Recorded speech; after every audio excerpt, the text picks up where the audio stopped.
sa pangalawang Pangulo ay narito. Pabanggit ko na. Kailangan maging responsable tayong butante. Alam natin na naniniwala tayo na mga kandidatong sobrang laki ang kanilang ginagawa. Papawiin sa pagkatakaw sa kapalang bayan. Bagong gising. Bagong gising. At papas kasi sa liyan. Sa kanilang pagkandidato. Marami sa atin na naninindigan. At dapat ating panindigan ang isang kandidatong yan ang napipili natin na kung sino man siya na ibuboto natin ay makatutulong sa ating mga kababayan, makatutulong sa ating pamalan, makatutulong sa sabay ng Pilipino at lalong-lalo sa kapwa umangat ang ating bansang Pilipinas.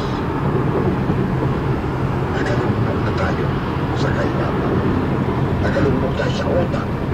Nagalungkot tayo sa kung ano-ano ba. Sino ba ang sisisi natin? Tayong mga butante na nagluklok kung sino man ay lagay natin yan. Alam, puros pangako.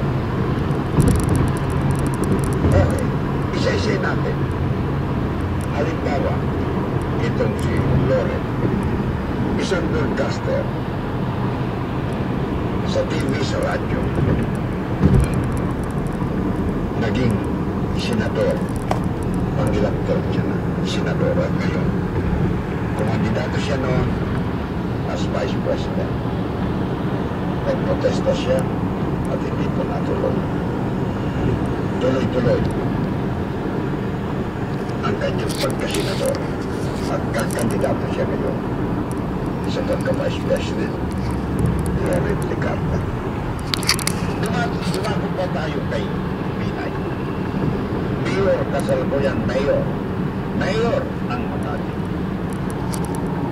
Dating parliamentarian district, member ng Makati.